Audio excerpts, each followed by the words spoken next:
नमस्कार दोस्तों, स्वागत है आपका YouTube चैनल न्यूज सपाटा पर। मैं हूं नीतीश। दोस्तों, इस चैनल पर मैं आपको साइबर क्राइम के प्रति भी सचेत करता रहता हूं।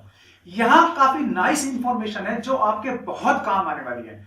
वो लोग जिनके वॉलेट से, जिनके ऑनलाइन वॉलेट से किसी भी प्रकार से पैसे निकाले गए हैं इलीगली तरीके से, अवैध तरीके से, वो जरूर कमेंट करके बताएंगे उनके साथ क्या हुआ, कैसे हुआ। फिर इस वीडियो में मैं आपको तरीका बता रहा हूं कि किस तरीके से आप अपना पैसा वापस ले सकते हैं। ठीक है, तो वीडियो को पूरा देखना और चैनल को सब्सक्राइब करने में कंजूसी मत करना। अगर आपको चैनल पसंद आए तो सब्सक्राइब जरूर कर लेना, वीडियो को लाइक और दोस्तों में शेयर जरूर कर देना, क्योंकि ऐसे बहुत सारे भाई बहन आज की तारीख में जिनके साथ ऑनलाइन फ्रॉड होता है, जिनके वॉलेट से पैसा निकल जाता है, उन्हें बेचारों को पता भी नहीं होता है। तो चलिए देख लेते हैं कि क्या मामला है फिलहाल, फिर इसके बाद बताऊंगा क्या प्रोसेस है। तो ताजा मामला है, जो हुआ तो इंडिया में है लेकिन जुड़ा हुआ है लॉस एंजल्स से। ठीक है, पूरा एक बार आपको बता देता हूं कि क्या हुआ था और फिर किस तरीके से आपको फायदा मिलेगा ये भी आपको बताऊंगा। तो लॉस एंजल्स का जो ये मामला है, इसमें लॉस एंजल्स की रहने वाली है जेसना। ठीक है, लॉस एंजल्स की रहने वाली है जेसना। इन्होंने एक जो महाराष्ट्र में ठाणे में, मुंबई के ठाणे में HDFC बैंक की ब्रांच है, उससे इन्होंने क्या किया था, prepaid forex plus debit card लिया था और उस डेबिट कार्ड से किसी ने इनके वॉलेट से 6,500 के आसपास डॉलर्स निकाल लिए इलीगल तरीके से। अब मामला यानी कि ये करीब 4.5 लाख रुपए के आसपास हो जाता है। ठीक है, तो ऐसे काफी सारे भाई बहन होंगे जिनके वॉलेट से इस तरीके से पैसे निकले। उनका कोई सा भी कार्ड हो, डेबिट कार्ड हो, क्रेडिट कार्ड हो, उनका ATM हो, उनका बैंक अकाउंट हो, अगर उसमें उनकी गलती नहीं हो और फिर भी उनके अकाउंट से पैसा निकला है तो ये जिम्मेदारी बैंक की बनती है। बैंक आपको पैसा लौटाएगा, लेकिन बैंक इतना आसानी से पैसा नहीं लौटाता है। खास करके ये जितने भी प्राइवेट बैंक है, HDFC हुआ, ICICI बैंक हुआ, अपेक्स बैंक हुआ, इस तरह के काफी सारे बैंक है, मैक्स हुआ, तो इनमें प्रॉब्लम्स आती है। तो वहां आपको एक प्रोसेस अपनाना पड़ता है। गवर्नमेंट बैंक में प्रॉब्लम आ सकती है, तो वहां भी आप ये प्रोसेस कर सकते हैं। आपको गारंटी है आपका इस तरीके से फ्रॉड से गया हुआ पैसा बैंक को वापस चुकाना ही पड़ेगा, हर कीमत पर चुकाना पड़ेगा।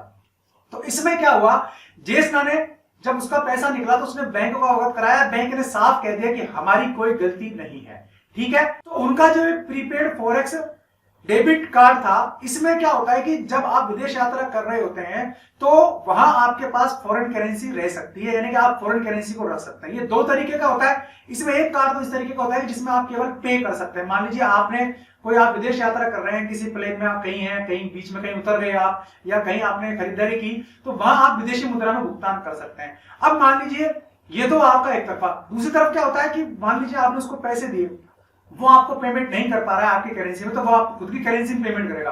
दूसरा कार्ड वो होता है, यानी कि सिंगल करेंसी कार्ड और मल्टी करेंसी कार्ड। ठीक है, दो तरीके के होते हैं। सिंगल करेंसी कार्ड में आप केवल भुगतान कर सकते हैं, मल्टी करेंसी कार्ड में आप भुगतान भी कर सकते हैं और पेमेंट ले भी सकते हैं। इस तरीके से यानी कुल मिलाकर ये आपको फॉरेन जो मनी है उसको रखने की सुविधा देता है फॉरेक्स कार्ड। ठीक है, तो फॉरेक्स कार्ड समझ में आ गया होगा आपको कि व्हाट इज फॉरेक्स कार्ड या what is forex plus credit card या डेबिट कार्ड। ठीक है, तो ये चीज, तो उनके पास फॉरेक्स प्लस डेबिट कार्ड था और उनके साथ धोखाधड़ी हुई। तो ऐसे में मामला चला गया बैंक में। बैंक ने साफ कह दिया कि भाई मैं किसी भी तरीके से आपका देनदार नहीं हूं। उन्होंने क्या किया, यहां यही काम आपको करना है। उन्होंने उपभोक्ता मंच में इसकी शिकायत की, राष्ट्रीय उपभोक्ता मंच में फैसला भी आ गया। तो इसके जो जस्टिस है वो एक बार बता देता हूं आपको। इसके जो जस्टिस है वो है C विश्वनाथन। इन्होंने फैसला दिया कि ये जो पैसा है ये बैंक को ही चुकाना पड़ेगा। यानी कि अगर आपका पैसा निकल जाता है आपके खाते से जिसमें आपकी गलती नहीं है, तो आपको सीधा सीधा उपभोक्ता मंच में बात दायर करना चाहिए।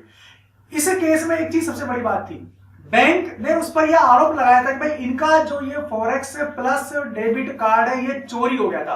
बैंक इसको प्रूफ नहीं कर पाया, यानी कि उस बंदे का कार्ड ना तो चोरी हुआ था, ना ही उसने किसी को डिटेल दिए थे, फिर भी उसके अकाउंट से पैसा निकला। इसका मतलब बैंक की जिम्मेदारी बनती है। यहां सुप्रीम कोर्ट के फैसले की नजीर दी गई, जिसमें सवाल पहली बात तो यह बनता है कि अगर ऐसे किसी बंदे के ATM से, बैंक अकाउंट से, उसके किसी भी UPI ट्रांजैक्शन के थ्रू या उसके किसी भी UPI कार्ड के थ्रू, उसके क्रेडिट डेबिट कार्ड से, उसके फॉरेक्स क्रेडिट डेबिट कार्ड से पैसा निकलता है, तो क्या बैंक इसके लिए जिम्मेदार है? तो इसका जवाब होता है हाँ। उसका रीजन, बैंक आपका खाता खोलता है और आप उसमें पैसा जमा कराते हैं। इसका मतलब बैंक में जमा पैसे की जिम्मेदारी बैंक की ही बनती है, इसलिए बैंक को यह पैसा चुकाना पड़ेगा। अब ऐसे कितने भाई बहन हैं जिनके जेब से, जिनके वॉलेट से पैसा निकलता है? मैं जब अपना चैनल देखता हूं न्यूज सपाटा, तो उसमें ऐसे कमेंट्स भरे रहते हैं जिसमें रिटायर्ड फौजी भी है मेरे भाई बहन, जिसमें रिटायर्ड लोग भी हैं, जिसमें स्टूडेंट्स भी हैं, जिसमें वो लोग भी जो ऑनलाइन खरीदारी करते हैं ठीक ही फ्रॉड का शिकार हो जाते हैं। तो उसमें अगर आप फाल्टर नहीं है तो आपको उपभोक्ता मंच में शिकायत करनी चाहिए। उपभोक्ता मंच में शिकायत का एक तरीका बताता हूं आपको। कुछ नहीं होता है, आपको अपने सारे के सारे सबूत या कागज इकट्ठे करने होते हैं, एक सादे कागज पे आपको एप्लीकेशन लिखनी होती है और उपभोक्ता फोरम में आपको लगाना होता है। ठीक है, उसमें कोई वकील करने की भी आपको जरूरत नहीं है। ठीक, इसमें मैक्सिमम जो फैसले हैं वो उपभोक्ता के हितों को ध्यान में रख करके ही दिए जाते हैं, इसलिए इस उपभोक्ता फोरम का गठन किया जाता है। जिला स्तर पर, राज्य स्तर पर, राष्ट्रीय स्तर पर 3 तरीके के ये फोरम गठित किए हुए हैं, तो आप अपने हिसाब से अपने केस को फाइल कर सकते हैं। ठीक है, तो इसमें निश्चित रूप से आपको राहत मिलेगी। अब 2, 4, 5 हजार के फ्रॉड की बात अपन करें तो चलिए ठीक है, हो सकता है कोई ऐसा हो जिसके लिए बहुत बड़ी रकम होती है, पर जो छोटी मोटी रकम है उनके लिए मैं आपसे ये कहना चाहूंगा कि आप जिस तरीके के फ्रॉड में फंसे हैं, आप कोशिश करें अपनी गलती को ढूंढें और उससे दोबारा गलती आपकी नहीं होनी चाहिए। तो आपका छोटा अगर रकम है तो आपको अपने इस तरीके की चीजों से बचना चाहिए। हाँ, लेकिन बड़ी रकम है तो आप उपभोक्ता फोरम के जरिए, उपभोक्ता मंच के जरिए अपना पैसा वापस पा सकते हैं। उम्मीद है दोस्तों आपको समझ में आ गया होगा कि ये मामला क्या था और किस तरीके से आप फायदा उठा सकते हैं। अगर वीडियो पसंद आए तो लाइक और शेयर जरूर कर सकते हैं, चैनल पसंद आए तो सब्सक्राइब कर सकते हैं, बेल आइकन दबा देंगे, आप तो वीडियो नोटिफिकेशन आपको मिलते रहेंगे। आज के इस वीडियो में इतना ही, ऐसे किसी यूजफुल वीडियो में फिर मिलूंगा, तब तक के लिए नमस्कार।